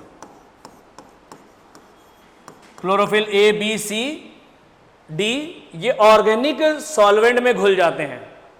ऑर्गेनिक सॉल्वेंट के एग्जाम्पल है जैसे क्लोरोफॉर्म, पीपल की पत्ती को क्लोरोफॉर्म में रख दो तो क्लोरोफिल घुल जाएगा, या एसीटोन हो गया तो एसीटोन में रख दो तब भी क्लोरोफिल घुल जाएगा। तो क्लोरोफॉर्म और एसीटोन होते हैं ऑर्गेनिक सॉल्वेंट, इनमें घुलने वाले पिगमेंट है क्लोरोफिल। लिपिड और फैट सॉल्युबल पिगमेंट हैं कैरोटीनॉइड्स, लिपिड और फैट सॉल्युबल पिगमेंट, लिपिड और फैट सॉल्युबल पिगमेंट्स, इसमें आते हैं कैरोटीनॉइड्स, इसमें आते हैं कैरोटीनॉइड्स। कैरोटीनॉइड्स में 2 चीजें होती हैं, कैरोटीन और ज़ैंथोफिल को मिला के बोलते हैं, तो कैरोटीन्स और ज़ैंथोफिल मिलके बनते हैं कैरोटीनॉइड्स। ये किस में घुल जाते हैं, ये लिपिड या फैट सॉल्युबल पिगमेंट है। कैसे हैं, लिपिड या फैट सॉल्युबल। तो क्लोरोफिल क्या हो गया, सॉल्युबल इन ऑर्गेनिक सॉल्वेंट। किस में सॉल्युबल है, ऑर्गेनिक सॉल्वेंट में सॉल्युबल है, ये ध्यान रखना। नेक्स्ट देखते हैं differentiation of shoot is controlled by. देखो टिश्यू कल्चर में अगर हम बात करते हैं, टिश्यू कल्चर में अगर कैलस है, टिश्यू कल्चर में अगर कैलस है, कैलस कहते हैं undifferentiated mass of cell. Tissue culture में मान लो एक सेल ली, इस सेल को हमने कल्चर मीडियम में डाल दिया, ये कल्चर मीडियम, इस सेल को हम कहेंगे एक्सप्लांट। टिश्यू कल्चर में जो मटेरियल हम लोग यूज करते हैं जिससे हम नए पौधे बनाएंगे, वो सेल हो सकता है, कोई ऑर्गन एंथर वगैरह भी हो सकता है, उसको एक्सप्लांट कहा जाता है। ये जब सेल जाती है मीडियम के अंदर तो ये अपने ही जैसी बहुत सारी सेल बना लेती है, एक अनडिफरेंशिएटेड मास बना लेती है। इस अनडिफरेंशिएटेड मास को हम लोग कहते हैं कैलस। कैलस एक अनडिफरेंशिएटेड मास है, सब सेल एक जैसी हैं, इनमें कोई विभेद नहीं है। डिफरेंशिएशन कराने के लिए हार्मोन डाले जाते हैं, डिफरेंशिएशन कराने के लिए इसके अंदर हार्मोन डाले जाते हैं, ऑक्सिन और साइटोकाइनिन, ऑक्सिन्स एंड साइटोकाइनिन्स इसमें डाले जाते हैं। पहले क्या रखते हैं, पहले हाई ऑक्सिन रखते हैं, ऑक्सिन ज्यादा रखते हैं और साइटोकाइनिन कम रखते हैं। ऑक्सिन ज्यादा रखने से रूट बन जाती कैलस में, ऑक्सिन ज्यादा होने से रूट, फिर ऑक्सिन कम कर देते हैं, साइटोकाइनिन बढ़ा देते हैं, इससे शूट बन जाते हैं। शूट का मतलब स्टेम और लीव्स, स्टेम और लीव्स, स्टेम और लीव्स, छोटे छोटे नन्हे नन्हे पौधे बन जाते हैं। तो high auxin favours, high auxin favours root formation and high cytokinin favours shoot formation in tissue culture. तो देखो डिफरेंशिएशन ऑफ शूट पूछ रहा है, तो शूट के लिए हाई क्या चाहिए, हाई चाहिए साइटोकाइनिन। तो हाई साइटोकाइनिन कहाँ है, हाई साइटोकाइनिन ऑक्सिन रेशियो। तो आंसर हो गया C, high cytokinin auxin ratio. Next देखते हैं PGA is first stable product in, देखो C3 साइकिल में पहला स्टेबल प्रोडक्ट क्या है, पीजीए है, हमने इससे पहले भी तुमको बताया। C3 साइकिल में सबसे पहले कार्बन डाइऑक्साइड रिएक्ट करती है RuBp के साथ। RuBp है ये 5 कार्बन कंपाउंड, रिबलोज 1,5 बाइफॉस्फेट, ये 5 कार्बन वाला कंपाउंड है। तो C3 साइकिल में कार्बन डाइऑक्साइड का प्राइमरी एक्सेप्टर कौन है, RuBp, जो कि 5 कार्बन कंपाउंड है। ये रिएक्शन रुबिस्को की प्रेजेंस में होती है। कार्बन डाइऑक्साइड चूंकि जुड़ रही है तो ये कार्बोक्साइलेशन है, क्या हो रहा है, दिस इज कार्बोक्साइलेशन। पहला कंपाउंड जो बनता है वो 3Pg है, पहला कंपाउंड जो बनता है वो 3Pg है, 3-फॉस्फोग्लिसरेट या 3-फॉस्फोग्लिसरिक एसिड भी कह सकते हो। पहला कंपाउंड जो बन रहा है 3-फॉस्फोग्लिसरेट या 3-फॉस्फोग्लिसरिक है, 3PGA से बनता है 1,3-PGA, 3PGA से क्या बना 1,3-PGA, 1,3-PGA से बना 1,3-PGAl, 1,3-PGA से क्या बना 1,3-PGA से बना 1,3-PGAl, 1,3-PGAl। एसिड से एल्डिहाइड का बनना, एसिड से एल्डिहाइड का बनना ये रिडक्शन है, एसिड से एल्डिहाइड का बनना ये रिडक्शन है। और रिडक्शन में 12 ATP और 12 NADPH खर्च होते हैं, 12 NADPH और 12 ATP यहां पर यूज होते हैं। एसिड से एल्डिहाइड तो पहला कार्बोक्सिलेशन हो गया, फिर रिडक्शन। रिडक्शन में इसके टोटल बनते हैं 12 मॉलिक्यूल्स या 12 मोल्स कह लो। इसके 2 मोल्स ग्लूकोज बना देते हैं। ये ट्रायोज शुगर है, 3 कार्बन वाली शुगर है, 3 + 3 यानी 2 मॉलिक्यूल मिलकर के ग्लूकोज बनाते हैं C6H12O6। और बाकी के 10 मॉलिक्यूल जिसमें 30 कार्बन है वो फिर से रीजनरेट कर देते हैं। फिर से क्या है, थ्रू वेरियस केमिकल रिएक्शन, बहुत सारी रिएक्शन होती हैं, फिर से रीजनरेट कर देते हैं, फिर से रीजनरेट कर देते हैं RuBp के 6 मॉलिक्यूल। तो RuBp के 6 मॉलिक्यूल फिर से फॉर्म हो जाते हैं। तो ये पूरी C3 साइकिल हमने शॉर्ट में दिखाई है। इस C3 साइकिल में सबसे पहला प्रोडक्ट क्या है, 3PGA का, ये कार्बन डाइऑक्साइड जुड़ रही तो ये कार्बोक्सिलेशन है। एसिड से एल्डिहाइड का बनना रिडक्शन है, 12 NADPH खर्च हो रहे हैं और 12 ATP, और बनते हैं 12 मॉलिक्यूल बनते हैं PGAl के, 1,3-PGAl, जिसमें से 2 मॉलिक्यूल ग्लूकोज बना देते हैं शुगर, और 10 मॉलिक्यूल रीजनरेट कर देते हैं RuBp। रीजनरेशन के लिए भी ATP की जरूरत पड़ती है, यहां पर भी 6 ATP खर्च होते हैं, 6 ATP यहां पर भी खर्च होते हैं, 6 ADP में कन्वर्ट होते हैं। तो टोटल C3 साइकिल में कितने NADPH खर्च हुए, 12, कितने ATP खर्च हुए, 12, और ये 6, 18 खर्च होते हैं, यूज होते हैं, बनते नहीं, यूज होते हैं। तो आंसर क्या होगा, PJ is first stable product in, अरे carbon reduction cycle, carbon dioxide का रिडक्शन ही तो हो रहा है इसमें, कार्बन डाइऑक्साइड का रिडक्शन है, तो यहां पर रिडक्शन देखो हो रहा है, ये सब, ये पूरा रिडक्शन हो रहा है। तो इस साइकिल को हम लोग C3 साइकिल या कार्बन रिडक्शन साइकिल भी कहते हैं, कार्बन रिडक्शन साइकिल भी कहते हैं। नेक्स्ट देखते हैं, in the majority of dicots the first stable product of photosynthesis during the dark reaction is, और इससे पहले ही बता चुके हैं, इससे पहले वाले क्वेश्चन में पहला स्टेबल, पहले वाले क्वेश्चन में देख लेना, फर्स्ट स्टेबल प्रोडक्ट क्या है, 3PGA, फर्स्ट स्टेबल प्रोडक्ट क्या है, 3PGA है, ये ध्यान रखना। नेक्स्ट देखते हैं, parthenocarpy is induced by, parthenocarpy का मतलब क्या होता है, development of fruit without fertilisation, development of fruit without fertilisation, development of fruit without fertilisation, without fertilisation, इसको हम पार्थेनोकार्पी कहते हैं। पार्थेनोकार्पी 2 हार्मोन करते हैं, ऑक्सिन्स एंड जिब्रालिन, ऑक्सिन्स एंड जिब्रालिन्स, ये पार्थेनोकार्पी करते हैं। ऑक्सिन्स और जिब्रालिन, तो आंसर है ऑक्सिन, जिब्रालिन भी पार्थेनोकार्पी करता है। पार्थेनोकार्पी कैसे कराते हैं, स्टिग्मा के ऊपर ये हार्मोन हल्का सा टच कर देते हैं, ऑक्सिन या जिब्रालिन, तो ओवरी बिना फर्टिलाइजेशन के फ्रूट में कन्वर्ट हो जाती है, ये पार्थेनोकार्पी है। और पार्थेनोकार्पिक फ्रूट्स जो होते हैं वो सीडलेस होते हैं, क्या होते हैं, सीडलेस, जैसे बनाना है, ग्रेप्स हैं, अंगूर हैं, ये पार्थिनोकार्पिक फ्रूट्स हैं, ये सीडलेस होते हैं क्योंकि ओव्यूल सीड में कन्वर्ट ही नहीं हो पाता, फर्टिलाइजेशन तो होता नहीं और ओव्यूल सीड में कन्वर्ट नहीं हो पाता। एक क्वेश्चन और आया, पार्थिनोकार्पी इनमें से किन फ्रूट में हम नहीं कराते हैं? वो है आपका पोमग्रेनेट, अनार। अरे अनार में पार्थिनोकार्पी करा दोगे तो सीड खत्म हो जाएंगे। पार्थिनोकार्पिक फ्रूट्स सीडलेस होते हैं। जब सीड ही नहीं होगा, अनार में सीड खाते हो, जूसी टेस्टा खाते हो, सीड का टेस्टा, जब सीड ही नहीं होंगे तो खाओगे क्या? तो पार्थिनोकार्पी नहीं कराते हैं पोमग्रेनेट में, ये ध्यान रखना। नेक्स्ट देखते हैं, नेक्स्ट दोबारा देखते हैं question number 25। A good example of organic fertiliser which improves phosphorus uptake is. इनमें से कौन सा एक ऑर्गेनिक फर्टिलाइजर है जो फॉस्फोरस अपटेक को बढ़ा देता है, जड़ें अच्छे से फॉस्फोरस को एब्जॉर्ब कर लेती हैं? देखो, जो माइकोराइजा होते हैं, माइकोराइजा होते क्या हैं? माइकोराइजा एक तरह का एसोसिएशन है फंजाई और हायर प्लांट की रूट। माइकोराइजा दो चीजों के बीच का एसोसिएशन है, फंजाई का और हायर प्लांट की roots, roots of higher plants, roots of higher plants, ये मिल करके माइकोराइजा बनाते हैं।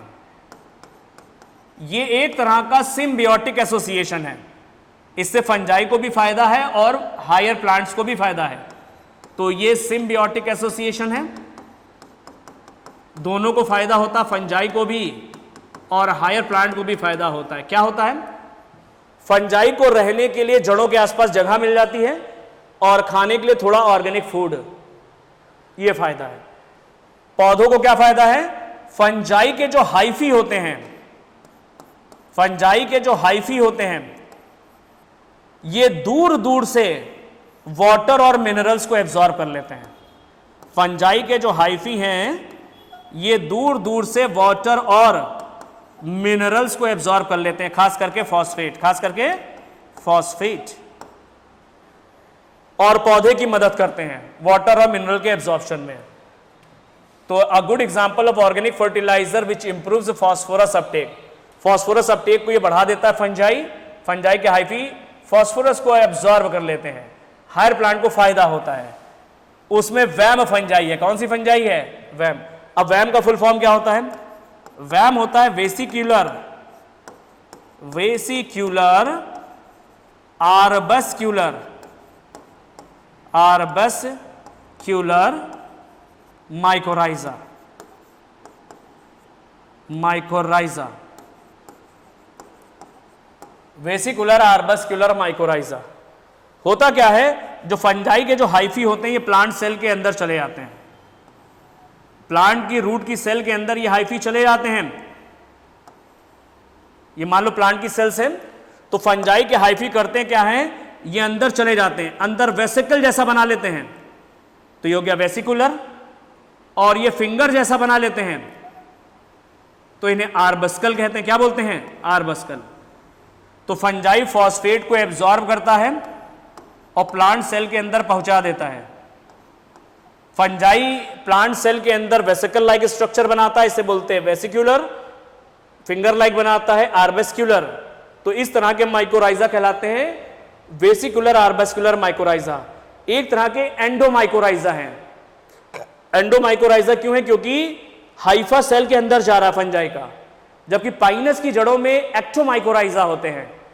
इनमें जो हाइफी जो है वो सेल के अंदर नहीं जाते, इनमें पाइनस में वेसिकल्स और ये आर्बस्कल नहीं दिखाई पड़ते फंजाई में, हाइफी बाहर रहते हैं सेल के। एक्टोट्रॉफिक माइकोराइजा है, और यहां पर एंडोट्रॉफिक माइकोराइजा। और एंडोट्रॉफिक माइकोराइजा का एग्जांपल है वैम, वेसिकुलर आर्बस्कुलर माइकोराइजा। और सबसे कॉमन जो फंजाई है जो इस तरह के वेसिकल और आर्बस्कल बनाती है, वो है ग्लोमस। वो कौन सी फंजाई है? वो है Glomus. Glomus most common fungi है जो कि माइकोराइजा में देखने को मिलती है, ये ध्यान रखना। ये क्वेश्चन पिछली बार आया भी था। बिना माइकोराइजा के प्लांट्स जो होते हैं ये सरवाइव नहीं कर सकते। जिन पौधों में माइकोराइजल एसोसिएशन होता है उन पौधों में रूट हेयर्स नहीं होते, तो ऐसे पौधे सरवाइव नहीं कर सकते। तो पौधों के सरवाइव करने के लिए कुछ पौधों में, जैसे पाइनस है, ऑर्किड्स हैं, इनमें माइकोराइजल एसोसिएशन होना जरूरी है, तब ये वाटर और मिनरल्स को एब्जॉर्ब कर पाएंगे, क्योंकि इनमें रूट हेयर्स नहीं होते। ट्रॉपिकल रेन फॉरेस्ट जो कि इक्वेटर के पास हैं, 70% ट्रॉपिकल रेन फॉरेस्ट, दुनिया के सबसे घने जंगल है अमेजॉन के ट्रॉपिकल रेन फॉरेस्ट हैं, उनमें 70% पौधों की जड़ों में माइकोराइजल एसोसिएशन है। अगर ये माइकोराइजल एसोसिएशन नहीं होता तो ये पौधे सर्वाइव ही नहीं कर पाते, वाटर मिनरल्स फॉस्फेट एब्जॉर्ब नहीं कर पाते, और रातों रात 70% प्लांट्स, 70% जंगल्स खत्म हो जाते। तो ये माइकोराइजा ट्रॉपिकल रेन फॉरेस्ट के पौधों को बनाए हुए हैं, तो ये क्रिटिकल लिंक स्पीशीज कहलाते हैं। Critical link species, critical link species वो होते हैं जो सर्वाइवल के लिए जरूरी हैं, जैसे माइकोराइजा, जैसे माइकोराइजा। ये सब क्वेश्चन आते हैं, आ चुके हैं, ध्यान रखना। नेक्स्ट देखते हैं, a free living nitrogen fixing cyanobacterium which can also form a symbiotic association with the water fern azolla. देखो एजोला की जो पत्तियां हैं इनमें एक एल्गी रहती है, एजोला की पत्तियों में एल्गी रहती है, एजोला की लीव्स के अंदर एल्गी रहती है, ब्लू ग्रीन एल्गी, और उस एल्गी का नाम है बीजीए एनाबीना। उस एल्गी का नाम क्या है? एनाबीना। एजोला को हम लोग कहते हैं बायो फर्टिलाइजर है, ये एक तरह का बायो फर्टिलाइजर है। चावल के खेतों में इसको डाल दिया जाता है, चावल के खेतों में इसको डाल देते हैं, तो जो एनाबीना इसकी पत्तियों में होती है वो नाइट्रोजन का फिक्सेशन कर देती है। चावल के खेतों में नाइट्रोजन बढ़ जाती है, पैदावार नाइट्रोजन की वजह से अच्छी होती है। एनाबीना सिम्बियोटिक भी रहती है एजोला की पत्तियों के अंदर, और ये फ्री लिविंग भी रहती है, मिट्टी में भी रहती है। तो anabaena nostoc blue green algae हैं, ये पौधों के अंदर भी पाए जाते हैं, साइकस की कोरालाइड रूट के अंदर होती है एनाबीना और नॉस्टॉक वगैरह, एजोला की पत्ती में एनाबीना है, तो ये ध्यान रखना। तो एनाबीना नॉस्टॉक पौधों के अंदर भी होते हैं सिम्बियोटिक, और जमीन पर रहते हैं बिना पौधों के अंदर, बाहर, पौधों के बाहर जमीन पर भी रह करके, दोनों तरीके से नाइट्रोजन का फिक्सेशन करते हैं। तो ये सिम्बियोटिक भी हैं और फ्री लिविंग भी होते हैं, ये ध्यान रखना। तो आंसर क्या हो जाएगा? एनाबीना। ठीक है, नेक्स्ट देखते हैं, क्वेश्चन नंबर 27 देखते हैं, the water potential and osmotic potential of pure water. अरे प्योर वाटर का वाटर पोटेंशियल 0 होता है और ये मैक्सिमम है। प्योर वाटर का वाटर पोटेंशियल, प्योर वाटर का जो वाटर पोटेंशियल है साई डब्ल्यू, ये 0 है। क्या है ये? 0, और ये मैक्सिमम होता है। सॉल्यूट के मिला देने से वाटर पोटेंशियल कम होने लग जाता है, सॉल्यूट के मिला देने से वाटर पोटेंशियल जो कम होता है उसे बोलते हैं सॉल्यूट पोटेंशियल। उसे क्या बोलते हैं? सॉल्यूट पोटेंशियल, जो हमेशा निगेटिव होता है। वाटर पोटेंशियल 2 फैक्टर्स पे डिपेंड करता है, psi W is equal to psi S plus psi P. Psi W water potential है, साई एस जो है ये सॉल्यूट पोटेंशियल है। क्या है ये है सॉल्यूट पोटेंशियल, और ये हमेशा निगेटिव होता है, ऑलवेज निगेटिव, ऑलवेज निगेटिव। और ये सॉल्यूट पोटेंशियल ऑस्मोटिक पोटेंशियल के बराबर होता है, ये ऑस्मोटिक पोटेंशियल के बराबर होता है, ये ध्यान रखना। फिर है प्रेशर पोटेंशियल, साइपी कहते हैं प्रेशर पोटेंशियल, ये है प्रेशर पोटेंशियल, ये ऑलवेज पॉजिटिव है। कैसा ये? Always positive, except in root xylem, except in root xylem, root xylem को छोड़ दिया जाए। अभी हमने इससे पहले क्वेश्चन में तुम्हें बताया, रूट के जाइलम में निगेटिव हाइड्रोस्टैटिक प्रेशर होता, पत्तियां ऊपर से ट्रांसपिरेशन कर रही हैं, निगेटिव हाइड्रोस्टैटिक प्रेशर जो ऊपर से लग रहा है, और वाटर कॉलम ऊपर चढ़ता जाता है, चढ़ता जाता है, चढ़ता जाता है।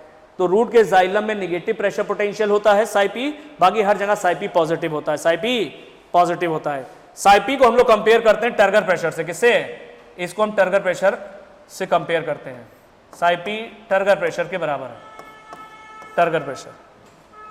अब देखो आंसर क्या होगा, the water potential and osmotic potential of pure water, pure water का वाटर पोटेंशियल होता है 0, ऑस्मोटिक पोटेंशियल सॉल्यूट की वजह से होता है। जब प्योर वाटर के अंदर कोई सॉल्यूट ही नहीं है तो ऑस्मोटिक पोटेंशियल भी 0 होगा। क्या होगा? 0। देखो प्योर वाटर का वाटर पोटेंशियल है 0, इस वाटर के अंदर हम सॉल्यूट मिलाते हैं तो ऑस्मोटिक पोटेंशियल या ऑस्मोटिक प्रेशर कह लो, ये बढ़ने लग जाता है। तो ऑस्मोटिक प्रेशर या ऑस्मोटिक पोटेंशियल ये सॉल्यूट की प्रॉपर्टी है। अब प्योर वाटर में कोई भी सॉल्यूट नहीं है तो जीरो है, क्या है, जीरो है। तो आंसर हो गया 0 एंड 0, सही है। नेक्स्ट देखते हैं, which of the following statement is true, इनमें से कौन सा सही है। The positive hydrostatic pressure is called turgor pressure, ठीक। टर्गर प्रेशर पॉजिटिव, अभी हमने तुमको क्या बताया, साइपी क्या है, साइपी क्या है, साइपी है प्रेशर पोटेंशियल। साइपी क्या था, साइपी था प्रेशर पोटेंशियल, और ये हमेशा पॉजिटिव रहता है except in the root xylem during transpiration. ये हमेशा पॉजिटिव रहता है रूट के जाइलम को छोड़ के, क्योंकि प्रेशर ऊपर से लग रहा है, ट्रांसपिरेशन की वजह से खिंचाव पैदा होता है रूट के जाइलम पे, और पानी ऊपर खिंचता जाता खिंचता जाता खिंचता जाता। यहां पर तो निगेटिव लगा, लेकिन बाकी जगह ये साइपी पॉजिटिव होता है। साइपी को हम लोग कंपेयर किससे करते हैं, टर्गर प्रेशर से। किससे, टर्गर प्रेशर से, टीपी यानी टर्गर प्रेशर। तो the positive hydrostatic pressure is called turgor pressure. Psi p positive होता है और it is compared with turgor pressure. ये कैसा है, पॉजिटिव है, तो ये तो सही लग रहा है। बाकी भी देख लेते हैं। Diffusion pressure deficit, DPD, DPD दो चीजों के बराबर होता है, OP minus TP, osmotic pressure minus turgor pressure. तो diffusion pressure deficit equals osmotic pressure of a solution plus, plus कहां होता है, माइनस है, क्या ये माइनस है, गलत हो गया। Diffusion is more rapid in liquid than in gases. अरे गैसेस में डिफ्यूजन ज्यादा तेज होता है। कोई भी चीज, कोई गैस अगर, या कोई भी चीज तुम गैस में डिफ्यूज कराओगे तो तेज होती है लिक्विड की तुलना में, ये भी गलत है। Diffusion of water through semi permeable membrane is called imbibition. Membrane के थ्रू डिफ्यूजन को ऑस्मोसिस कहते हैं। डिफ्यूजन अक्रॉस द मेम्ब्रेन या semi permeable membrane is called osmosis, तो ये भी गलत, तो ये ध्यान रखना। आंसर पहला हो गया इसका। नेक्स्ट देखते हैं, NADP plus, NADP is reduce to NADPH in. देखो NADP NADPH में किसमें कन्वर्ट होता है, रेस्पायरेशन में तुमने पढ़ा होगा, तुमने क्रेब्स साइकिल में पढ़ा होगा, तुमने क्रेब्स साइकिल में पढ़ा होगा। क्रेब्स साइकिल में 3 जगह NADH बनता है। NAD कन्वर्ट हो जाता है NADH में क्रेब्स साइकिल में 3 जगह, और एक जगह FADH2 में कन्वर्ट होता है। तो मैं NAD से मतलब है, क्रेब्स साइकिल में NAD कंपाउंड है, ये कन्वर्ट होता है NADH में, ठीक। अब देखो जो C3 साइकिल है, या सॉरी जो लाइट रिएक्शन है, फोटोसिंथेसिस की जो लाइट रिएक्शन है, इसमें तुम देखोगे NADP प्लस,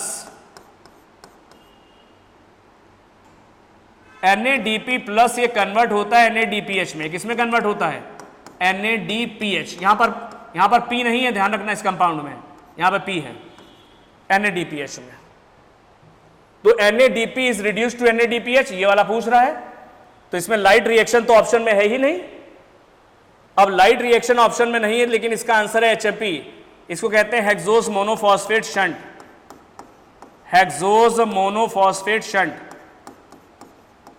मोनोफॉस्फेट शंट।